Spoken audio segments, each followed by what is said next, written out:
Welcome to the Breaking Burnout for Nurses podcast. I'm so happy to have Dr. Maria Luque back again. This is chapter 2 on, on your book, New Moves in Menopause. So I'm going to hold this book up real quick here. Oh, We talked about this last week, but there's so much more. We might have to have her back 10 more times. So today we're going to talk about nourishment, and it's not just nutrition, it's a whole body involvement, right? yes. I think when we talk about nourishment, I think for me, the word nourishment, and this is why one of the chapters in my book is called Nourishment, and I picked that over diet or food or anything like that, because I feel that nourishment includes all of it. It includes the movement, it includes your mental health, it includes your nutrition as well, of course. But we often have at this stage in life, we've learned to have some sort of dysfunctional relationship with food. It doesn't have to be a full-blown eating disorder, but we carry a lot of weight with us from how we grew up. I talk in the book about this as well, but I grew up in a Mediterranean style household. I grew up in Germany as a child of Spanish parents. So food is very central in a Spanish household, and even for Germans as well. So it was really, I ate really nutritious foods and very natural and everything, all of that things. But I also grew up, always saying, well, you have to eat everything that's on your plate at all times. And that doesn't seem like a big deal, but it does set the precedence that you start thinking that you cannot say no to food, or you have to eat it all the time. So it's that necessity. And again, it doesn't have to be a bad thing. I don't think I had any negative anything from that specific one, but it gives you the and for others, they might have grown up with a diet mentality that they saw their mother or siblings or whoever always on a diet, always restricting food. So these are the things that we carry. And when we get to this stage in life, we've probably been already on 10 diets minimum. I think there are statistics that show there's a very scary number of how many diets women have been on by the time they get into midlife. So looking at food as something that is like a warm hug, like a nourishing, like to me, nourishment kind of embodies that feeling safe and feeling taken care of, becomes really important. So disassociating a little bit from those negative associations. And I know, Bonnie, we've talked about this, but for nurses and for people that are in caregiving jobs where the work is really stressful and unpredictable. And as you said, a lot of the times patients will thank you by bringing you cookies and candy. And that's how people express gratitude, by giving you sweet things. Cupcakes. Yes. Here, I made these cupcakes. How do you say no to that? And how do you avoid being constantly tempted if you go into the break room and all there is every day are all these really fun treats? That's a hard one. And you're stressed out and you don't have time and you just shove things in your mouth because it is quick. It feels good in the moment. But we all know that adds up, right? So some of these, this relearning how we associate with food becomes really important. And so for me, it has been just evaluating, not, instead of saying you can't do something or you can't have this, I've always looked at how do we add more things to what we are already doing. So instead of subtracting things, how do we add something? So instead of saying I have to eliminate everything that's carbohydrate in my food, it's like, how can we maybe add something, a carbohydrate that also has a lot of fiber, because we know fiber is going to be really good for your gut. So these kind of strategies to include something. And also, Bonnie, I had shared before if we're going to have the cookie, maybe we can pair it with something like, I'll do 5 squats when I do a cookie, or if I get a donut, I'm going to lunge down the hall to the next patient. I like that idea. These kinds of things, it's just that habit stacking. It's a version of habit stacking, where you want to pair something up, a habit that you want to start doing with something you already do. And in this case, it's, you're going to have a cookie or a cupcake or whatever it is. Then let's add something that you can feel good about that is good for you. And not to say that cookies are inherently bad for you, but too many cookies without some kind of a balance will end up not being positive for you. So those kinds of things, what can we add? If you're going to have that cookie, what can you add that would make you feel joyful, or make that is a good addition to it? And by changing, it doesn't seem like a big deal to do that, and it seems a little funny. But not only in the moment are we doing something that is actually, like, from a physical perspective, feels good, but we are starting to change how we look at it, which that is where the big things happen. The mindset changes, because we start making less of those decisions. That cookie doesn't become as rewarding anymore. Maybe if you decided, I can lunging to the next patient's room, actually kind of nice. Like, I really like that idea. And you might feel then that you weren't able to lunge all the way to the room, and now after a week you can lunge to the second room. That's I love this idea. You can start feeling the difference, and that's what I mean by how you change the mindset and how you feel by these small little actions that don't seem like a big deal, but they are a big deal. So if you're able to just include one of those things, I call them movement snacks, or joy snacks. If you're going to snack, maybe snack on something that's joyful and has some productivity, because you'll get stronger. There's no way by the end of your shift you've done hundreds of lunges. I love that idea. Oh boy, I'm going to try that when I go to work on Friday. I'll be lunging my way down the hall. People will tell you what, Bonnie, people will be wondering, and people are going to want to get in on it. Yeah, I mean, it kind of makes you laugh. So it's fun, and you're doing a good thing, and you're getting stronger too. So then you're involving, everybody wants to get involved. So that sounds like a great thing to try. It is, one thing that can help as well is, for a lot of people, a visual representation of what they've done, like having maybe a spreadsheet where people can start, all the nurses can get in on it and say, I want to start doing that. And every time you do 10 lunges, you put a cross or something. And at the end of your shift, you can kind of see what you've done. So for some people, that is a motivator, not for everybody, but for some people that can be really, oh wow, I did that today on top of everything that I normally. Let's see who did the most lunges today. It can be a little friendly competition. It can be fun, like you said. How can we make movement and we distract? I think the main point here is we distract from a little bit from that reward that we felt the cookie was. It loses its shine, because you can still have it. Again, I'll never tell people not to do something, because it doesn't work. It doesn't work to say that you can't. What works best is, do that, but also do this. And you will, since you feel better over here, you'll start doing less of this.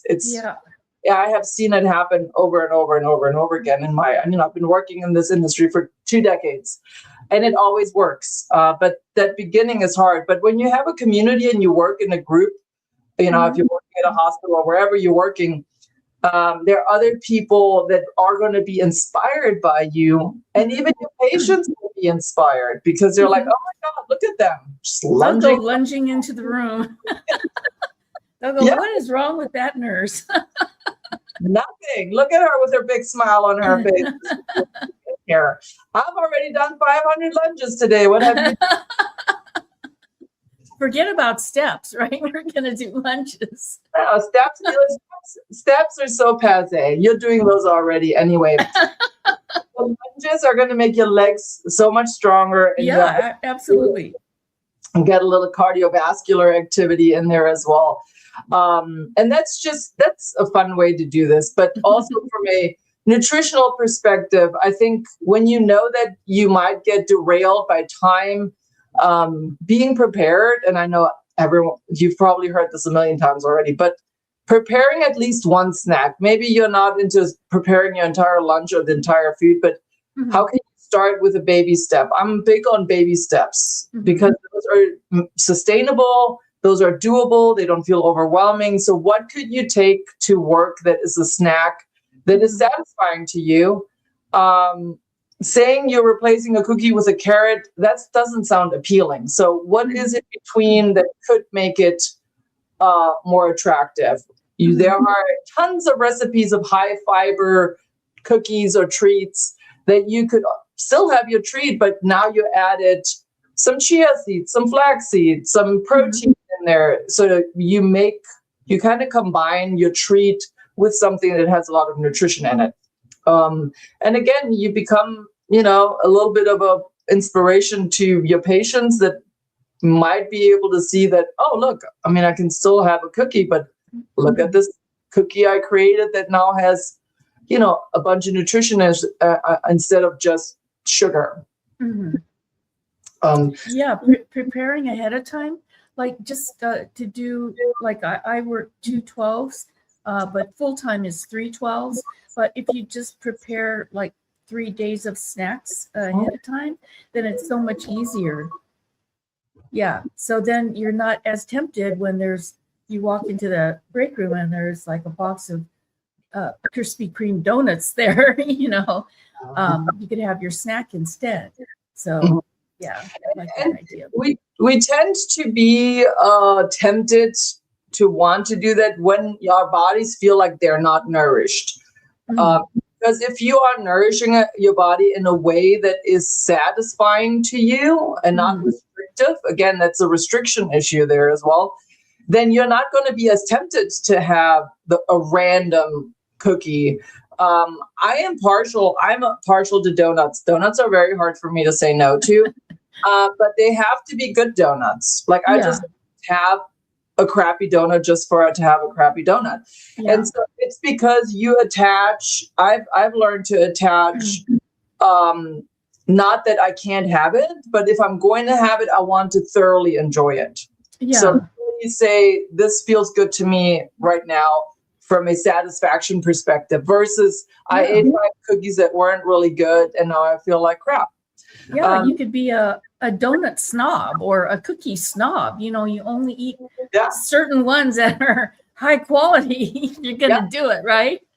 Yes, and also we attach, if you can attach how you felt afterwards, because again, if you have something that is a high quality something or something that really connects with your emotional self, everybody has this one piece of candy that reminds them of good times in their childhood, and that's their candy, and that's what they want, and they can say no to everything else.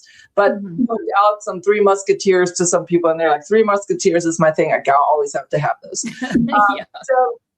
That we tend to have an emotional connection to certain things, and that is perfectly okay. But again, how can we add something that is of nutritional value? Because we are going to feel better if we are going to add something to it.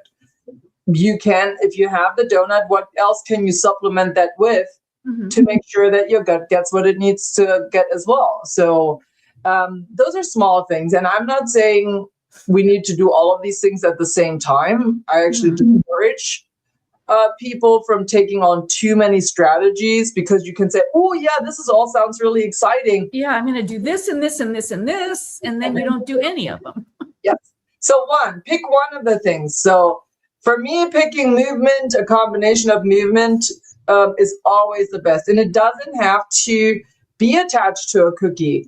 What if you were to say, I just want to snack on movement today and I'm going to do 10 squats every time before I go into a patient's room? I'm going to do 10 squats before I walk through the door. And you do that every time you get to a patient's room. that it will literally be at least probably 200 squats that you're doing. And they don't have to, they're going to be body weight. You might start by just bending your knees a little bit. They might not be deep squats, but you're doing something. And within a couple of weeks, I guarantee that you're going to feel how much stronger you got. Yeah, I'm going to be feeling that. Yeah. You know, one quick thing I wanted to mention is that drinking water helps me with the eating thing, because like I have to have a bottle of water with the lines on there. It says 8 o'clock, 9 o'clock, because I don't realize how much water I'm not drinking unless I have that bottle with the lines on it. It really helps me. I mean, if you don't have the lines, that's fine. But I just like to have a bottle of water there, because like when I go to chart, you know, I sit down to chart, then the bottle's there. Oh yeah, I got to drink water. And then it helps me not eat as much snacks, I think, because I'm drinking the water. So that's one way that helps me.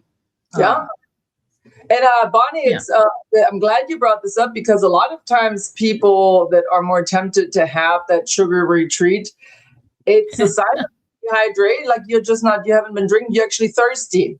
Instead of not getting to that point where you feel thirsty is really where that sweet spot we want to be at. Not thirsty, but also being mindful that you're drinking enough. And those bottles are great. A lot of people really love them because it is a reminder. And a lot of people now walk around with those big jugs. Yeah. Are like, you know, huge. And you're doing some weightlifting too. That's true. You go on lifting on one side. Oh, I got to lift with the other side now. You got to do both sides. So these are all.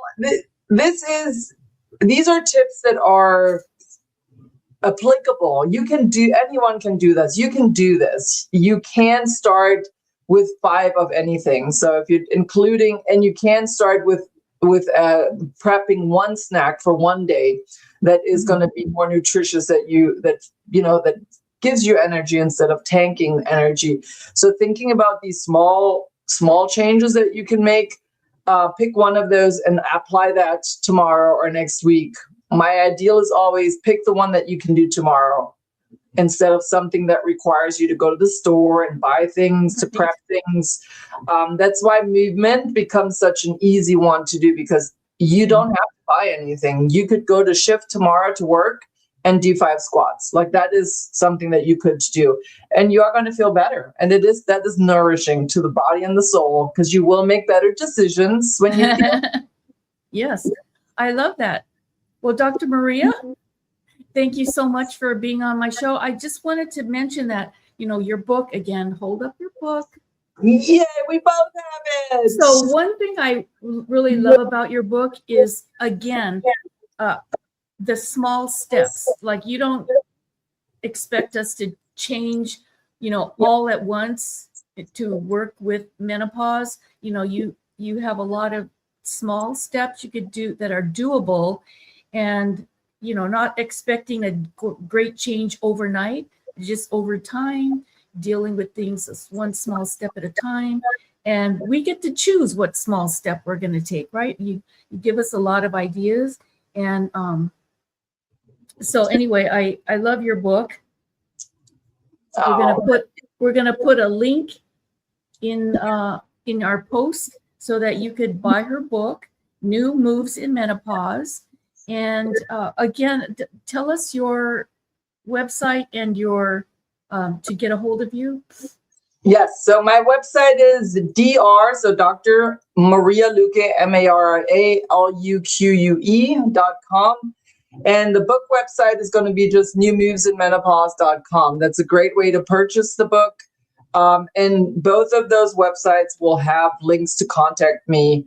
But you can also find me on all socials under that same handle. Dr. Maria Luque is going to be my handle on Substack, and Instagram. That's really where I'm at most. Perfect. Thank you so much again for being on my show. Thank you. And please come back next Monday at 10 o'clock, because we are breaking burnout here. Okay. Thank you. Have a good week, everybody.